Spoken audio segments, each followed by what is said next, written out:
Welcome to a special edition of the Busted Open Podcast. I am Sam Roberts. I've been here in Tampa filling in for the great Dave LaGreca, and what a privilege that's been. We've been interviewing some of the great WWE superstars that have been here, and that's all part of the Busted Open Podcast. But we wanted to jump on because we got to go, Eddie, Big Boss Man, Hot Dog, myself, got to go to the Trop, to the Royal Rumble tonight. And I mean, what an awesome show the Royal Rumble was, top to bottom. Eddie said this was the first show, and I'm probably revealing too much information. This was the first show that he stayed the entire length for since 1996.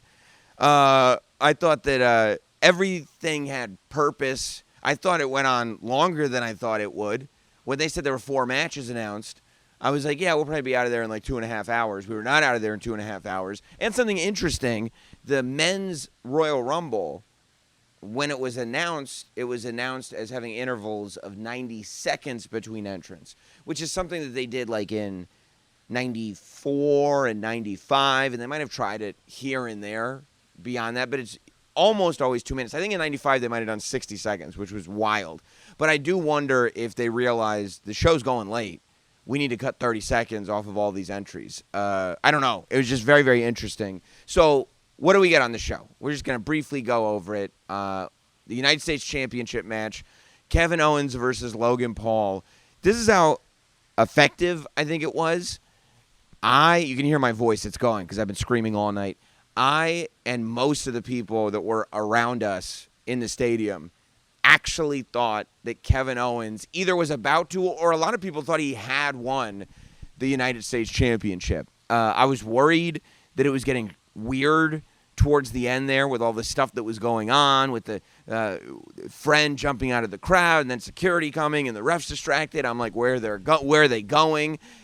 I thought it was brilliant when Kevin Owens found the brass knuckles, got them off his hand. And the idea, this is unique, the idea that Kevin Owens gets quote-unquote screwed, not for bad officiating, but for good officiating. Usually these results get wonky because these WWE referees miss the obvious, and it's so annoying. But the fact that this referee was so on the ball that he stopped his count at 2 because he saw the brass knuckles on Kevin Owens' hand. I feel like, and Tommy and I were talking about this week, a lot of people assumed that this story was kind of just a story to get us to the Rumble, and then coming off of the Rumble, we were going to figure out whatever it was going to be going into WrestleMania. And the fact that clearly this is Act 1 of a much larger story. This is a chapter of a book instead of being the end of a book that we've been reading since like the end of December. I think is really, really interesting. And, of course,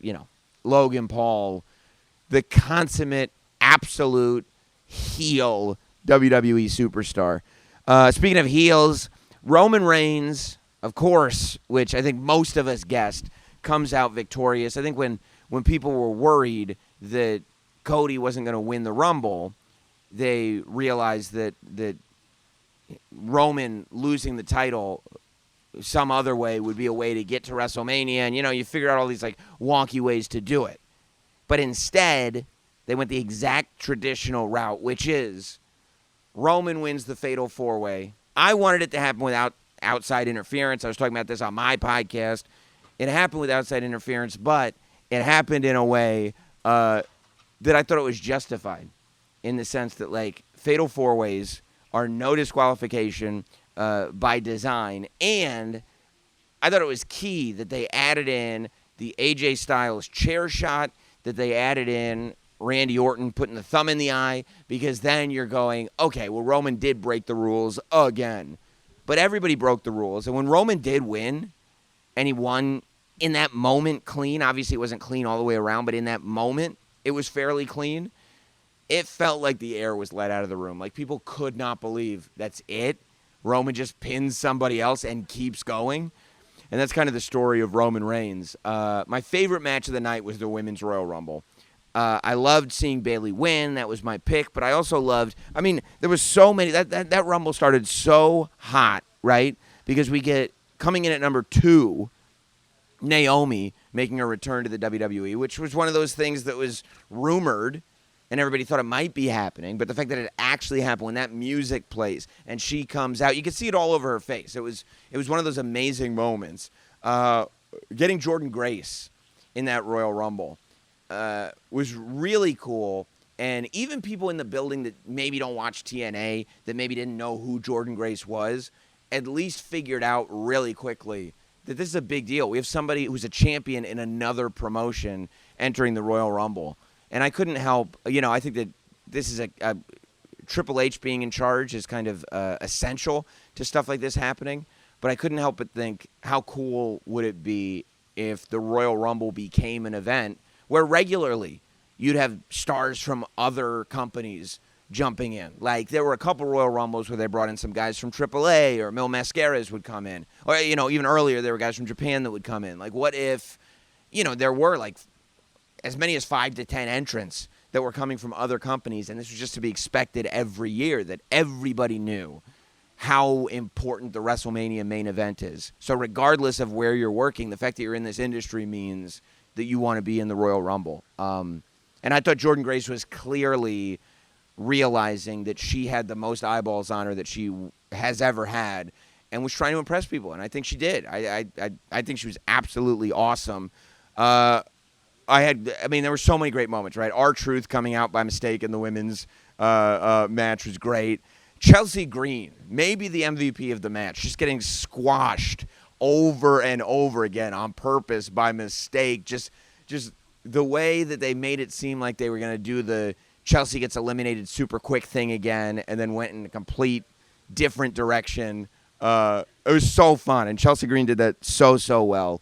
Of course, Tiffany Stratton coming out, Roxanne Perez.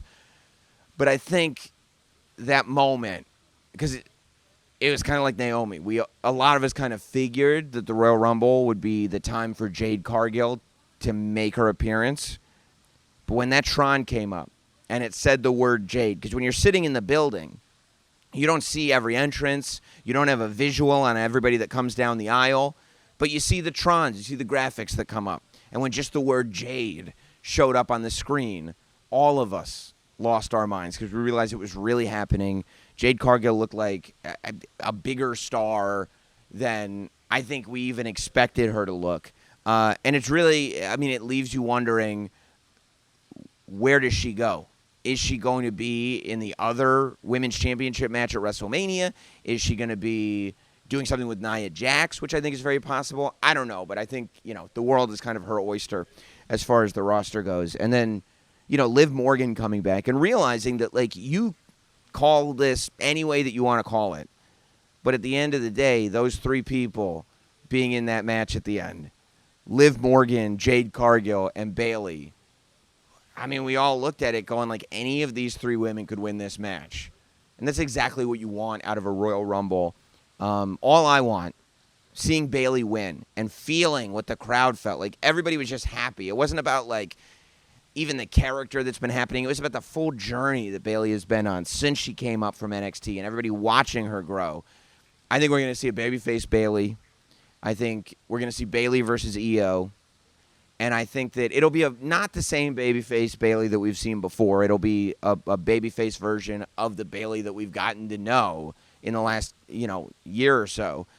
But I do think that WrestleMania, I think it'll be the return of the Wacky Wobblers. We're just in a period of time where people are getting what they want.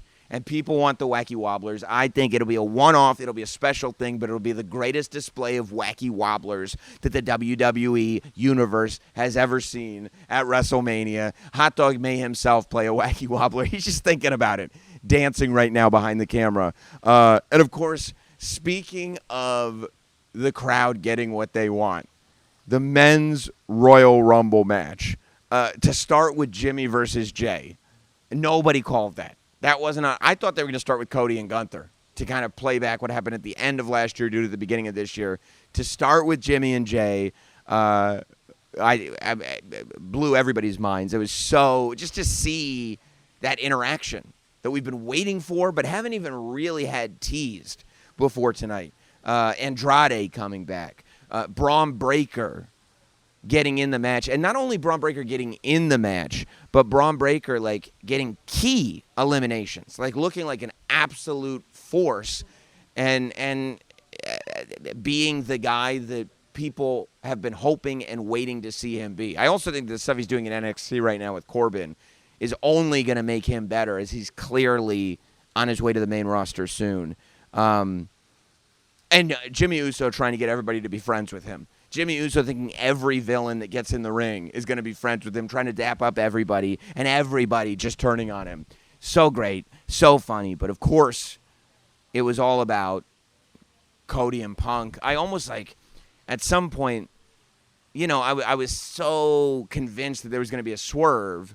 I was like, well, you can't have Cody and Punk as the final two.